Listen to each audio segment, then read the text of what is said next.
Segment 1: The Origin of Love, a Force Older Than Time. Love is not something we discover, it's something we remember.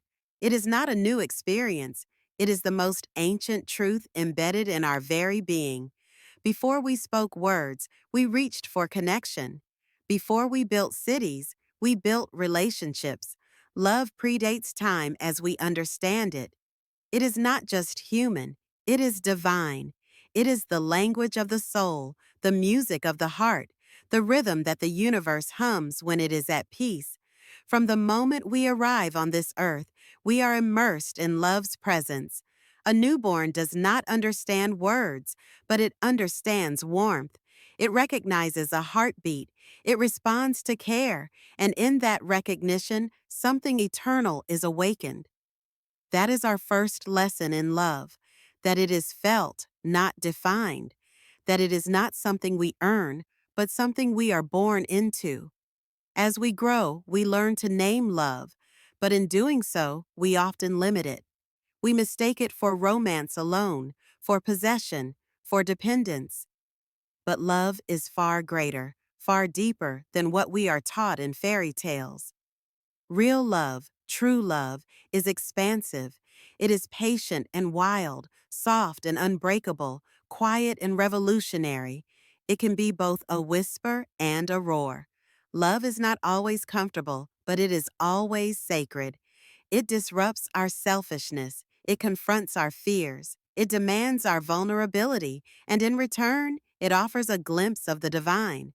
To love someone deeply is to allow them to see you, not the version you show the world, but the raw, honest you, the one with scars and doubts, with hopes and regrets. And when that love is returned, it becomes the holiest of mirrors. In our deepest connections, we begin to understand the vastness of love. We see it in the eyes of a parent who stays up all night to soothe a crying child, in the friend who sits with you in your grief without trying to fix it, in the teacher who sees your potential before you do, in the stranger who offers help without expecting thanks. Love lives in these quiet, unnoticed acts, the invisible architecture of our humanity. But love, despite being so essential, is often misunderstood. We confuse love with attachment, with need, with the fear of being alone. True love, however, liberates. It does not imprison. It says, I want you to be free, even if that means being free from me. It does not cling, it supports. It does not demand, it invites. Real love honors the soul, not just the ego.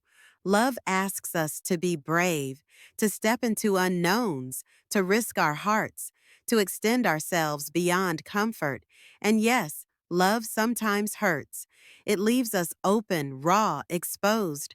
But what hurts is not love itself. It is the loss of it, the betrayal of it, the longing for it. Love, in its purest form, never wounds. It heals.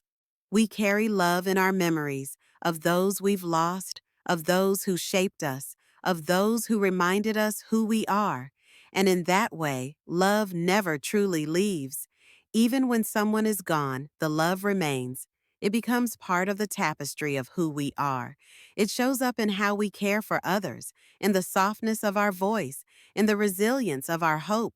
If you've ever felt unloved, know this: love is not something you must chase. It is not withheld because of your flaws. It is not given based on your perfection. Love is your birthright. You are worthy of love simply because you exist. And even if it has been hidden, buried, distorted, you can always return to it, because it was never outside you. It has always lived within.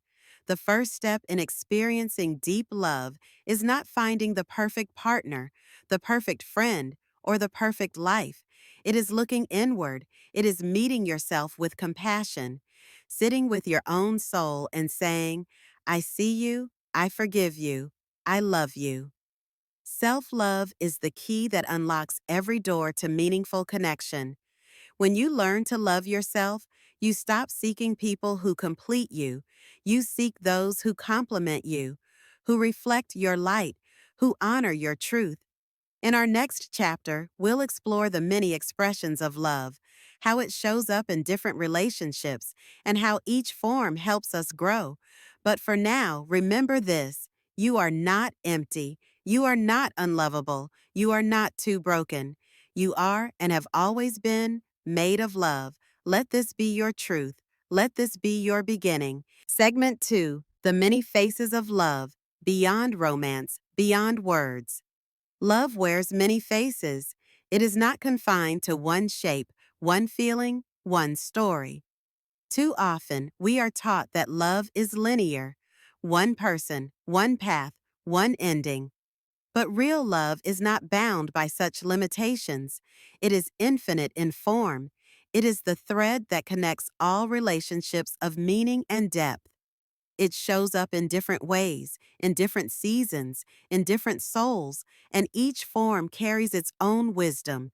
There is the love between parent and child, a bond that begins before words. It's the love that waits up at night, that sacrifices sleep, comfort, and self for the sake of someone else's well-being. It is fierce and protective, tender and fierce all at once. A parent's love is one of the purest mirrors of what it means to give without asking for anything in return. There is the love of friendship, a chosen family. Friends are the people who walk beside us not out of obligation, but out of choice. They laugh with us in joy, cry with us in pain, challenge us in growth. Friendship love is the sanctuary we turn to when the world feels unkind. It is the knowing glance, the late night conversation, the inside joke, the safe space. It reminds us that we don't have to carry life alone.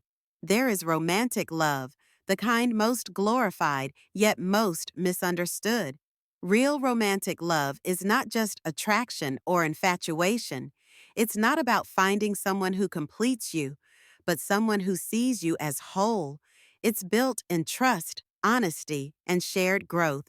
It is not perfect, nor is it always passionate in the cinematic sense. It's often ordinary. It's a hand reaching for yours after an argument, a meal shared in silence, a commitment renewed daily. Not because you have to, but because you want to. And then there is spiritual love, the love that transcends the material, the personal, the temporary. This is the love that connects you to something greater, whether you call it God, the universe, nature, or the divine within. It is the love that exists in awe, in the sight of a mountain range, in the hush of a sunrise, in the sacred stillness of your own breath. This love reminds you that you are not alone, that you are held by something eternal. There is even the love of ideas, the passion for justice, for truth, for art, for healing. This kind of love moves people to march, to create, to sacrifice, to speak when silence would be easier. It is the kind of love that builds a better world. It is not passive. It is the fuel behind revolutions, the fire behind voices that refuse to be silenced. Each form of love is different. Each teaches us something essential, and none of them are lesser. To think that romantic love is superior to all others is to misunderstand the vastness of what love truly is. Love is not a hierarchy, it is a spectrum. It is not a race to be won, it is a garden to be nurtured. Sometimes love is intense and transformative, like a lightning strike that changes your landscape forever. Other times, it's gentle and quiet, like a breeze that slowly shapes you over time. Sometimes love enters with joy, and sometimes with pain. Sometimes it arrives to stay, and sometimes only to teach. But always, love leaves something behind: a lesson, a memory, a shift in who you are. We must stop waiting for one perfect form of love and start recognizing the love that already surrounds us, in the friend who checks in the stranger who smiles, in the mentor who believes in us, in the child who holds our hand. These moments matter. They are not small. They are sacred, And we must also recognize the ways we have blocked love: fear, shame, distrust. The wounds of our past can make us wary. We build walls instead of bridges. We push away the very thing we crave most. But love cannot thrive where it is not allowed to enter. We must be willing to open the door again, even if we've been hurt, especially if we've been hurt, because love is not about never falling. It's about choosing to rise again, choosing to believe again, choosing to try again. You are worthy of every form of love. You are not too much. You are not too little. You are not behind. Love comes in many ways, on its own timing. Trust that it will find you. But more importantly, trust that it already lives in you. In the next segment, we will explore the relationship between self-love and love for others, and how the love we give ourselves sets the tone for every connection in our lives. Until then, let this truth settle in your heart. Love is not something you have to search for. It is something you were made of. It is something you are. Segment 3: The Heart Within. Self-love as the foundation of all love. Before we can love others well, we must return home to ourselves. The most enduring, transformative love we will ever know is the love we learn to give ourselves. Not the surface level affirmation, not the temporary boost we seek from validation, but a deep, unwavering, compassionate self-love that says, I am enough, I am worthy, I am whole. We are not taught this kind of love. Many of us are raised in systems that reward performance and punish vulnerability. We learn to earn affection through achievement, to suppress emotions that don't please others, to value ourselves only when we are useful. And over time, we forget our inherent worth. We start to believe we are only lovable if we are successful, attractive, agreeable, or perfect. But self-love isn't about perfection. It's about acceptance. It's the quiet, radical act of embracing yourself, not despite your flaws, but because of them. It's looking into the mirror and seeing not just who you are, but who you've survived to become. It's holding space for your wounds and your brilliance at the same time. To love yourself is to treat yourself with the same gentleness you would offer to someone you deeply care for. When you fail, instead of judgment, offer grace. When you are tired, instead of guilt, offer rest. When you are lost, instead of shame, offer presence. Self-love is learning to sit with yourself without distraction, without criticism, and simply be. This kind of love is not selfish, it is sacred. When you love yourself, you don't love others less, you love them better. Why? Because you stop expecting them to fill holes you haven't filled for yourself. You stop using love as a way to fix your wounds and start using it as a way to share your wholeness. You approach relationships with clarity, not desperation, with presence, not performance. Self-love teaches you boundaries. It says, I will not allow myself to be diminished in the name of connection. It says, I will protect my peace. It says, I will walk away from what harms me, even if I once called it love. It gives you the courage to choose yourself, not from arrogance, but from deep self-respect. And here's the most beautiful part. When you begin to love yourself, something remarkable happens. You stop hiding. You show up in the world more fully. You pursue your dreams without waiting for permission. You speak your truth without shrinking. You love others not to be chosen, but because you have already chosen yourself. That love becomes contagious. It draws others in. People feel safe around those who are at peace with themselves. Your authenticity invites theirs. Your calm creates calm. Your joy inspires joy. But self-love is a journey, not a destination. It's not a constant state of bliss. It's a practice.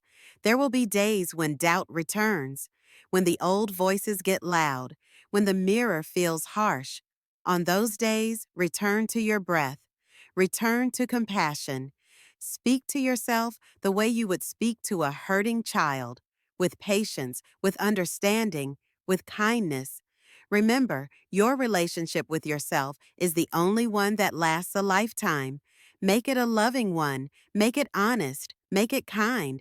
Let this be your truth. You do not need to earn your worth. You are not your mistakes. You are allowed to rest. You're allowed to be messy. You're allowed to take up space. You are lovable, fully, deeply, endlessly.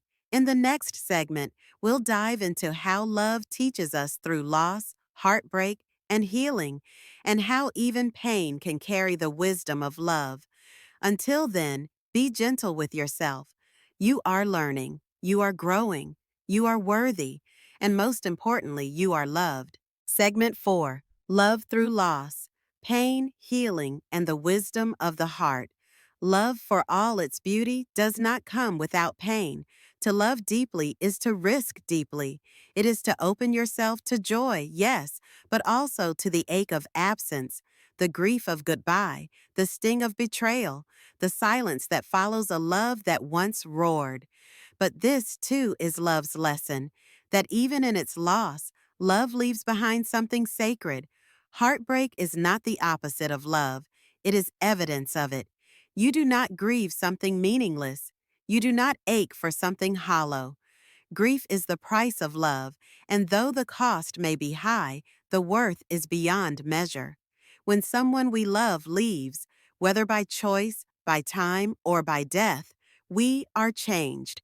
There is a before and an after. We carry their memory like a song that plays quietly beneath all our days. But what we often fail to see, especially in the early moments of pain, is that love doesn't end. It evolves, it shifts, it finds a new home, not in the present, but in the soul. Love leaves echoes in the stories we tell, in the way we laugh like them, in the habits we picked up, in the way we now care for others, because they once cared for us. This is the beautiful paradox of love through loss. What is gone is never truly lost. It becomes part of us, woven into the fabric of who we are becoming. And so, when we experience heartbreak, we must resist the urge to close our hearts. Pain tempts us to retreat, to armor ourselves, to promise we'll never love again. But that is fear speaking, not truth. Love asks us to stay open, even when it hurts, especially when it hurts. Because if we let it, pain can shape us into softer, wiser, more compassionate beings. Every scar from a broken heart carries wisdom. It teaches us where we gave too much or where we needed more. It shows us our capacity to feel deeply, to care fiercely, to risk boldly. That is not weakness. That is strength. To walk through heartbreak and still believe in love is one of the bravest things a person can do. And let's not forget, sometimes the heartbreak we experience is not about someone else leaving, but about us leaving a version of ourselves behind.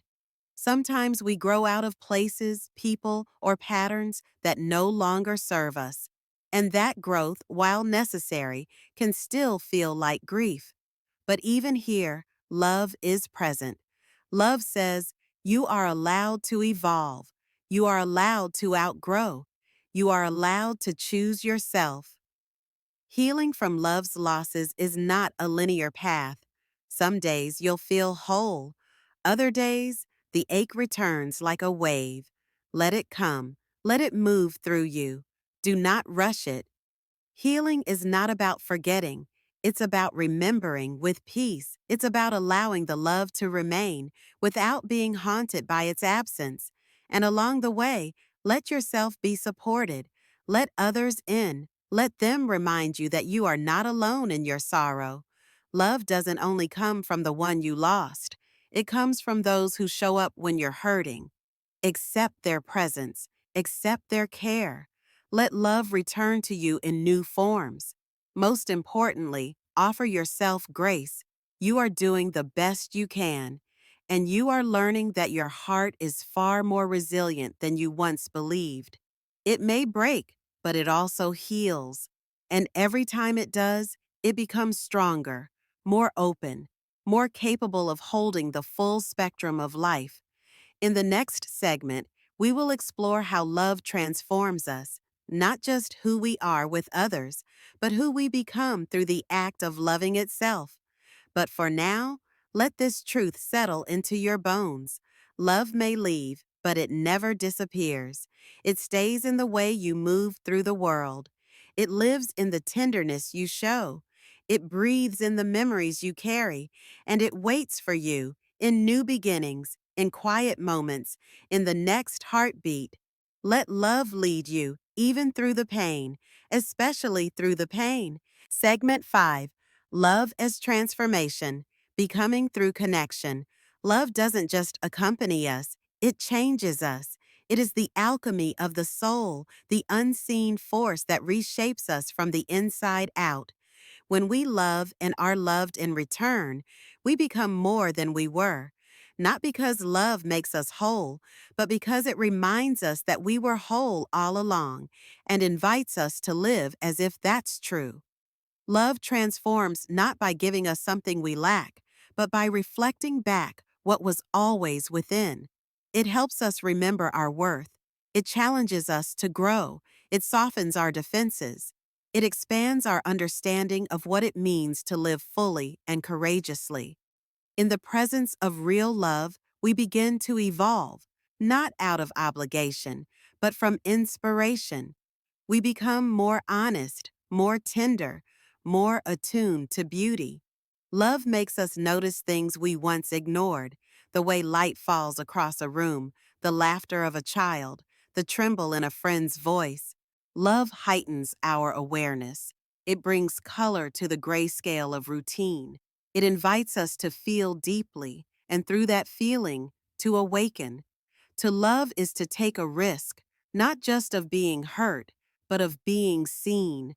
And being seen is one of the most vulnerable acts a person can endure. It means being exposed, known, unmasked. But in that exposure, there is immense freedom, because when someone sees you and stays, that is love at its most transformative. Not because they fix you, but because they free you to be yourself. This is why authentic love is never about changing someone. It is about witnessing who they are and holding space for who they are becoming. It says, I see your potential, but I don't need you to be perfect. It says, I will walk with you, not carry you. I will cheer for you, not control you. This kind of love does not shrink you. It expands you. It encourages you to reach, to risk, to rise, and sometimes love transforms us by leaving. There are people who enter our lives like mirrors, revealing truths we didn't know we needed to face. Some stay, some do not. But even the temporary ones leave fingerprints on our growth. They are not failures. They are sacred chapters. They push us to learn, to redefine, to rebuild, to find the courage to love differently next time, more wisely, more consciously, more freely. Love also transforms us through compassion. When we love others, we begin to understand pain that is not our own. We listen more, we judge less. We stop asking, what's wrong with them, and start wondering, what happened to them? This shift is the beginning of a more loving world.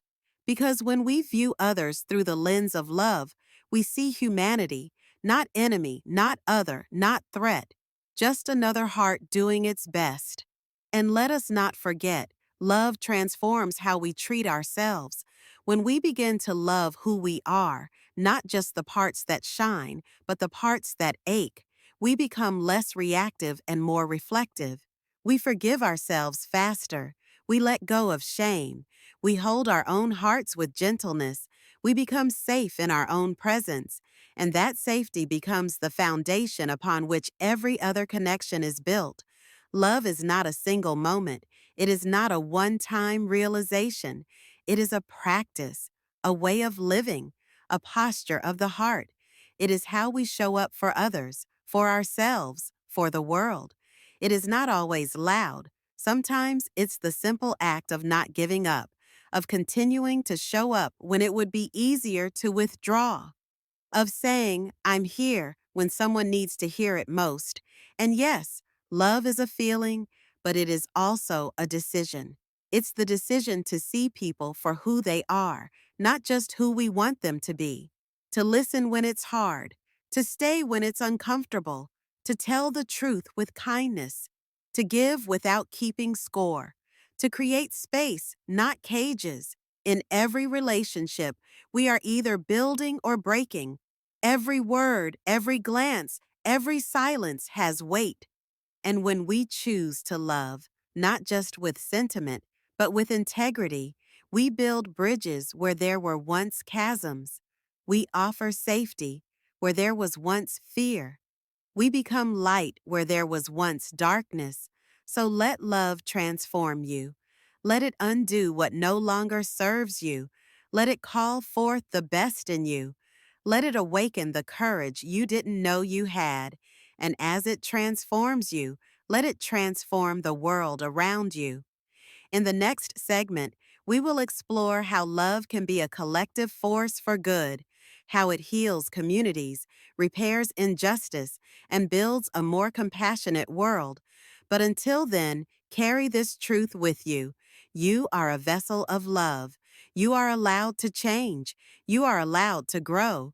You are allowed to love again, differently, deeply, boldly. Let love be the reason. Let love be the change. Segment 6, Love as a Collective Force, Healing the World from the Inside Out.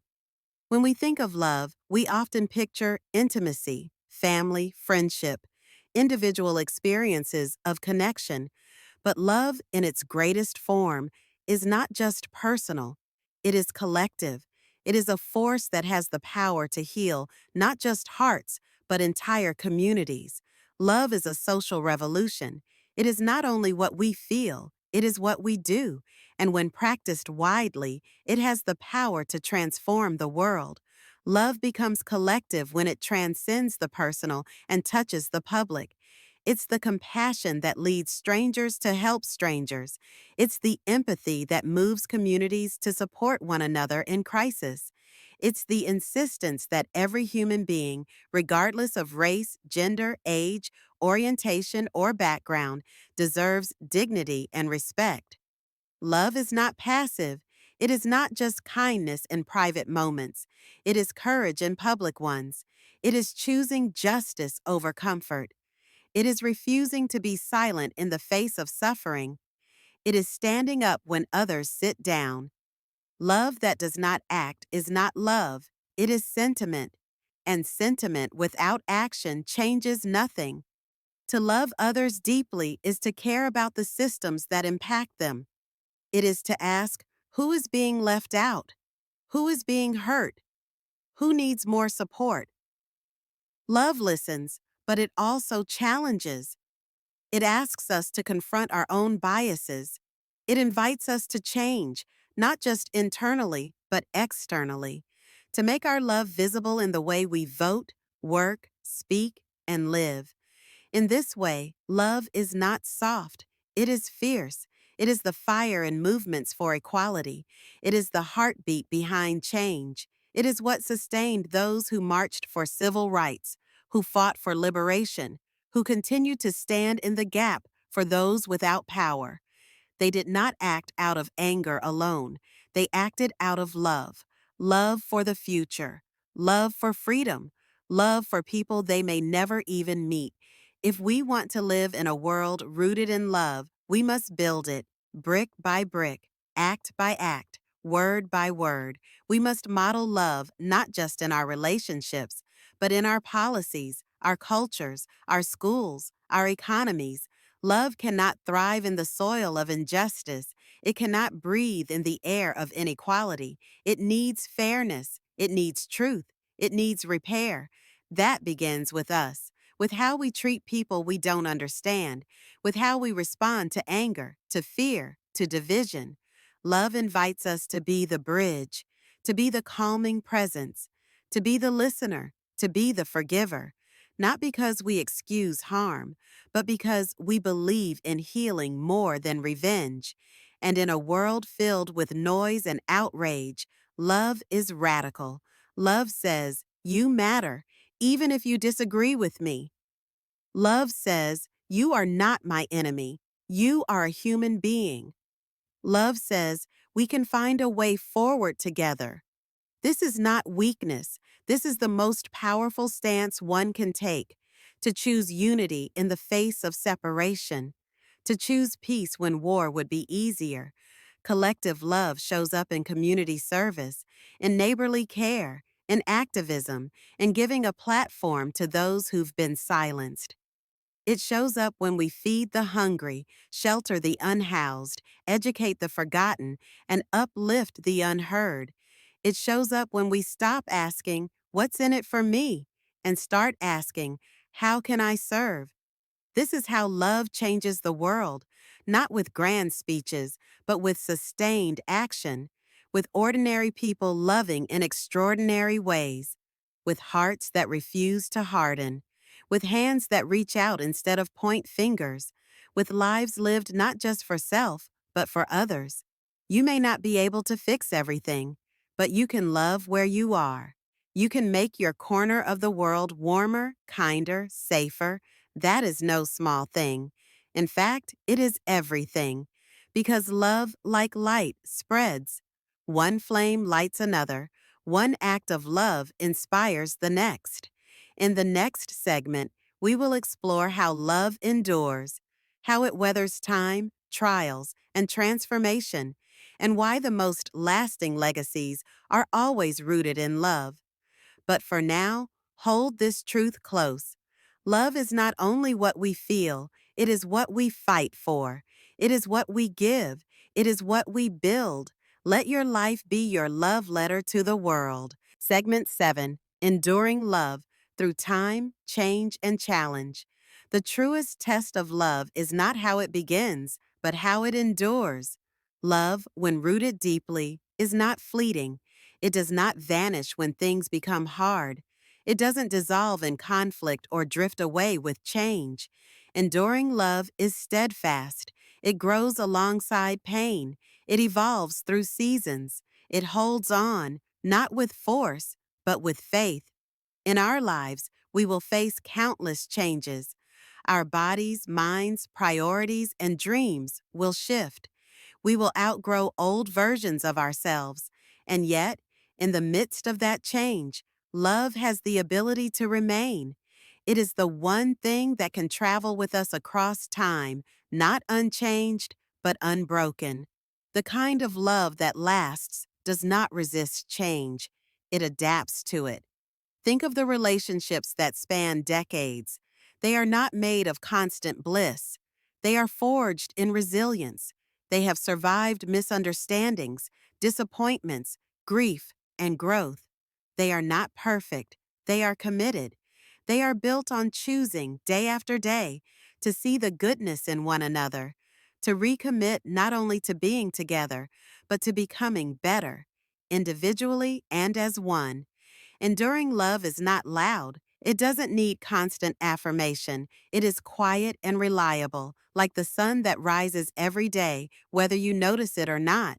It's the partner who brings you water without asking, the friend who shows up even when you cancel 3 times, the parent who waits patiently for your call.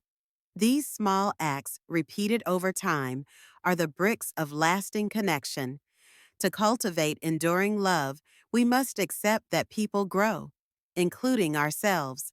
The person you loved 5 years ago may not be the same today, and neither are you.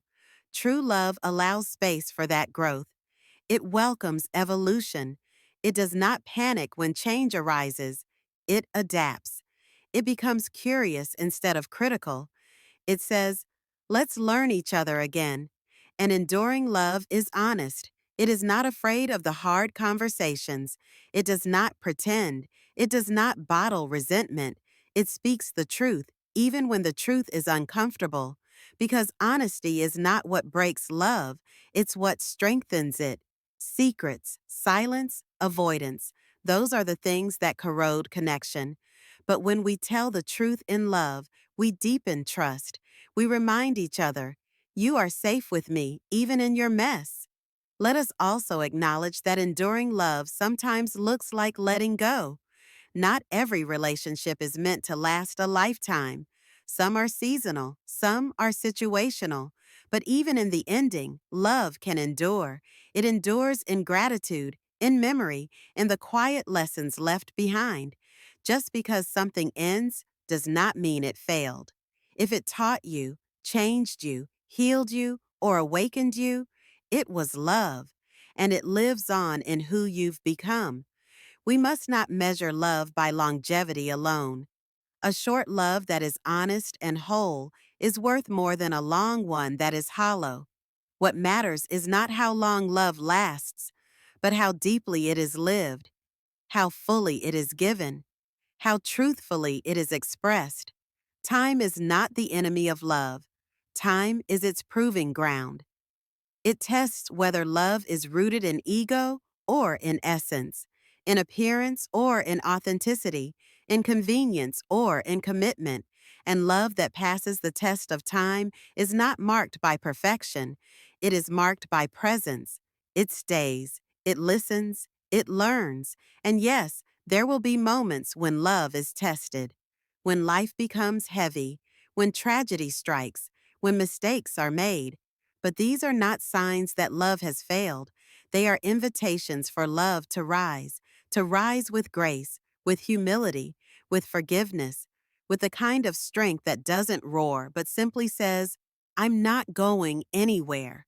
In the next segment, we will explore how love becomes a legacy, how the way we love outlives us, shaping others and echoing far beyond our time. But until then, remember this. Real love is not proven in the easy moments. It is revealed in the hard ones. Let your love endure. Let it grow. Let it be your anchor in chaos and your home in the storm. Segment 8.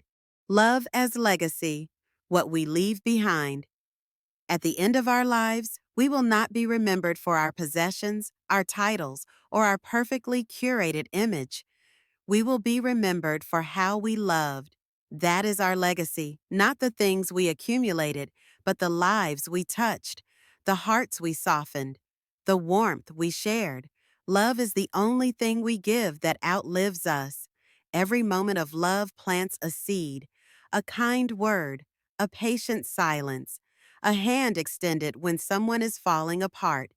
These may seem small, but they are eternal in effect. You may not witness the full bloom of what your love grows, but it will bloom. In ways you may never see, your love will echo across time. Consider the people in your life who shaped you. Maybe it was a grandparent who believed in you, a teacher who saw your potential, a friend who stayed when others left. These people may never know the full extent of what they gave you, but their love left an imprint. Their presence helped you become who you are. That is legacy. And now the same is true for you. Whether you realize it or not, you are already someone's memory. You are already part of someone's healing, someone's story, someone's becoming. The way you show up today is already building your legacy of tomorrow. We often think legacy means doing something grand, starting a movement, changing the world. But legacy is in the everyday. It's in how we treat the barista, the neighbor, the stranger in traffic. It's in how we respond when someone is rude or scared or hurting. Every interaction is a chance to extend grace, to bring calm where there is chaos, to be a mirror of what love looks like in action. Love as legacy also means living a life aligned with what truly matters, not chasing approval or applause, but choosing what is real, what is kind, what is true. When we live from love, we stop striving to impress and start seeking to impact. We stop performing and start connecting. Legacy is not about being perfect. It's about being real. People don't remember whether you had the right words. They remember whether you made them feel safe. They remember whether you listened, whether your presence was a comfort or a comparison, whether your love made them feel free or made them feel small. When love is our compass, our legacy writes itself, not in gold, but in light, not in monuments, but in moments.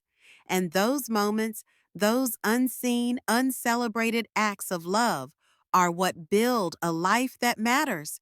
To love well is to live fully. It is to say, I will not let fear make me hard.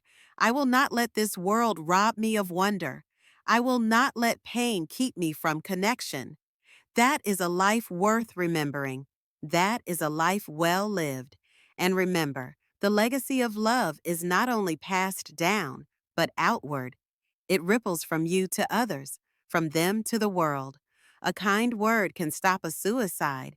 A gentle touch can ease a lifetime of pain. A moment of presence can restore someone's belief in humanity. You never know how far your love will reach. In the next segment, we will begin our final reflections.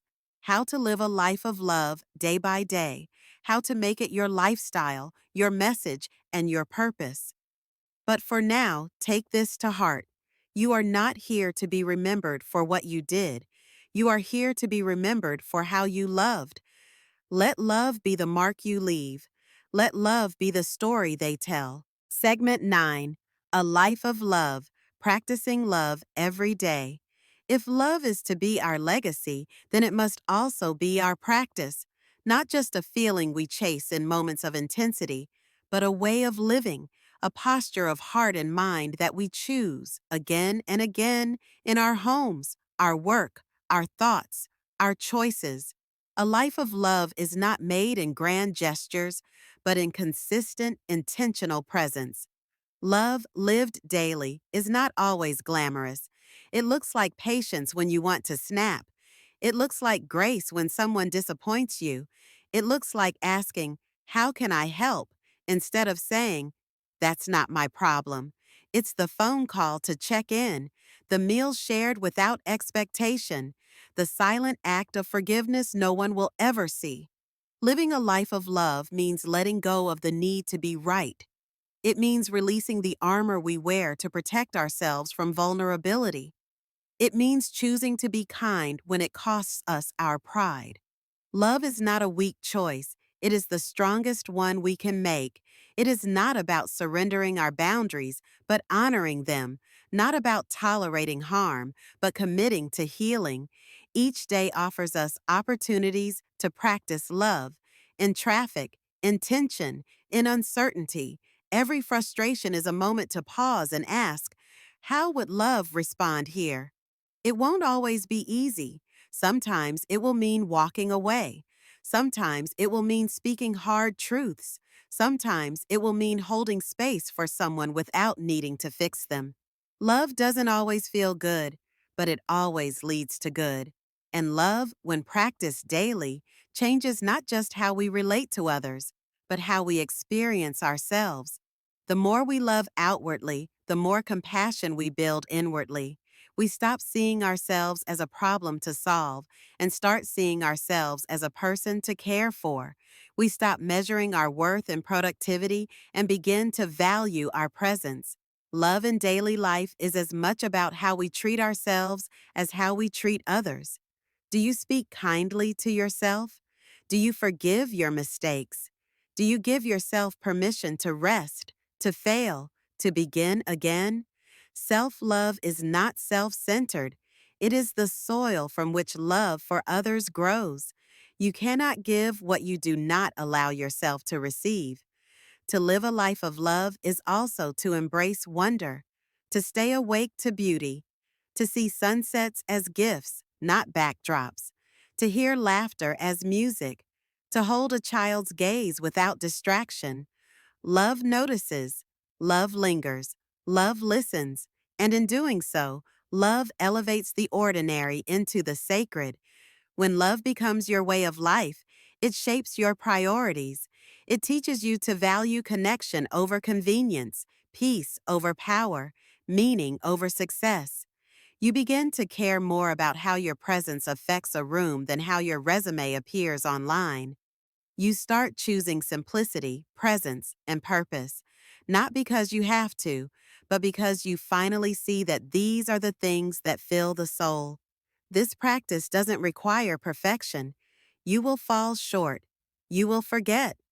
But love will always be there, waiting for you to return. Every sunrise is a new chance to try again. Every breath is a reminder that love is still possible. In our final segment, we will bring everything together. An invitation to make love not just something you experience, but the very essence of who you are. But for now, carry this reminder. Love is not an event. It is a way. It is a rhythm. It is a path you walk, step by intentional step. Segment 10, Becoming Love, the final invitation. If you take one message from this journey, let it be this. You are here to become love, not just to receive it, not just to give it, but to embody it, to let it flow through you so fully that it transforms not only how you live, but who you are. Becoming love doesn't mean you'll never be angry, afraid, or uncertain. It means you won't let those emotions dictate your legacy. You'll feel them, hold them, and still choose love anyway. You'll rise again. You'll forgive again. You'll hope again. Because love is not about pretending to be whole. It's about offering your wholeness as you are. You become love when you speak truth gently, when you meet pain with presence, when you greet strangers with grace. You become love when you listen without needing to respond, when you give without needing applause, when you show up when no one else does. This kind of love is not for the faint of heart. It is for the courageous, the willing, the open. Love is not about being nice. Love is being real. It is fierce when it needs to be. It says no to what harms, yes to what heals. It is the fire that burns through illusion, the water that softens resistance, the wind that carries hope, the earth that holds everything in place. You become love when you choose to live aligned with your deepest values: kindness, justice, compassion, truth. You become love when you care more about the people in your life than the opinions of people who don't understand your heart. When you dare to dream big, love deeply, forgive freely, and walk gently through the world. Let love be your voice when you're uncertain. Let it be your silence when noise would only harm. Let it be your movement, your prayer, your signature. Let it be what people feel when they are around you, even if you say nothing at all. And know this: becoming love is not about being everything to everyone. It's about being present with those in front of you. It's about depth, not width, about sincerity, not spectacle, about the quiet revolutions of spirit that happen in kitchens, at bedside tables, on long walks, in quiet tears, and in moments of stillness. When you become love, you stop chasing worth. You rest in it. You stop fearing the future. You meet it with grace. You stop clinging to the past. You carry only what teaches you how to love better. In the end, you will not be remembered for how much you knew, how much you owned, or how much you accomplished. You will be remembered for how deeply you loved, for how you made people feel, for the warmth you offered, the space you held, the light you carried even when your own heart was heavy. This is not easy, but it is simple. Every day you wake up and choose love. Choose it when it's inconvenient. Choose it when you don't feel like it. Choose it when no one else is. And when you fail, as you will, choose it again. The world doesn't need more perfection. It needs more love, in your language, in your presence, in your way. So go be that love. Live it, speak it, embody it. Let it heal you. Let it flow through you. Let it find others through you. Let it be your legacy, your compass, your offering, your truth. Let it be you.